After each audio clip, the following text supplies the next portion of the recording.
Luto ka naman po ng biko sa giant kawa nyo. Ano, sakto, masarap din yun. Sige, magluluto tayo ng biko. Amazing! Ano yung mga ingredients? Ayan, ito na yung mga ingredients natin pang biko.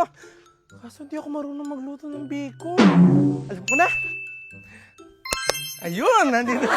Ito, minagic ko na nga itong lola ko para matulungan tayo sa pagluluto ng biko kasi talagang ilang dekada niya na itong ginagawa.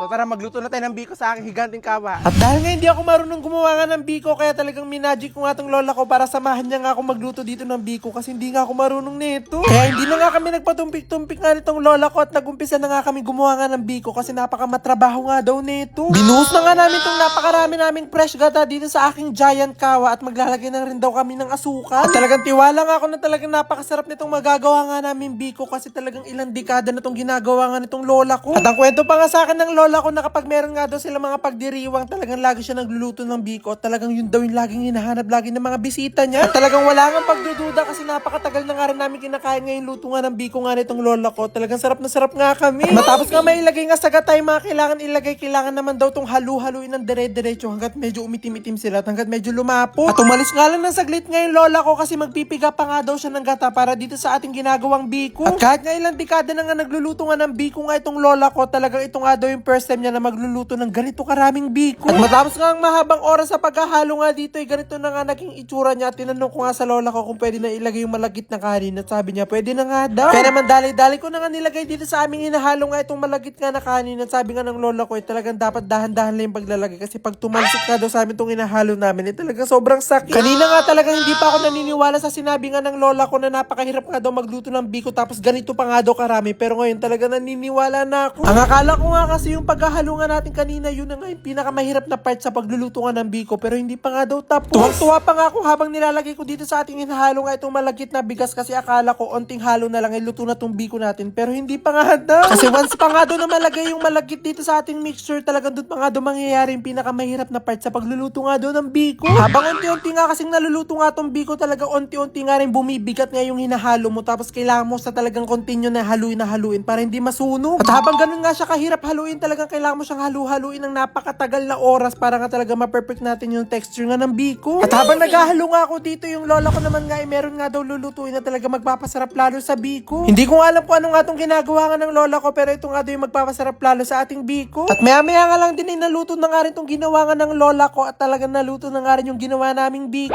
Kaya naman agad-agad ko na nga ito pinaglalagay nga sa Tupperware kasi hindi naman nga ito para sa amin kasi pamimigay nga namin ito. At yung palang ginawa nga ng lola ko nga kanina, yung pala yung itatoppings nga dito sa biko. Talaga sobrang excited na nga ako na tikman nga itong naluto nga namin kasi sigurado nga ako na napakasarap nito. Pero bago nga natin tikman at ipamigay nga itong biko nga natin ay mag-exfoliate nga muna nga ako nitong ating face kasi talagang sobrang nga tayong na-expose ngayong araw. Ito nga kasi yung lagi kong ginagawa kapag maghapon ako nagluluto para hindi talaga ako magka-pimple. Talaga nag-exfoliate ako ng mukha. Nakakatulong nga kasi ito makapaglinis nga ng mga pores natin, makatanggal ng white and blackheads, nakaka-smooth at nakaka-bright ng skin natin. At ito nga po exfoliating pads nga po ng Skin Tipik yung ginagamit ko na merong mga ingredients na HA, BHA, PHA. At dahil lagi ko nga siyang ginagamit talaga, ito na nga lang yung natira at bibili na naman nga ako. At after ko nga mag-exfoliate ka ng mukha, titikman na nga namin ng lola ko nga itong niluto nga naming biko. At talagang hindi nga lang ako nakangiti ngayong araw dahil sa lasa nga itong biko na niluto nga namin ng lola ko, pati nga rin yung mga pagbibigyan namin. Amazing!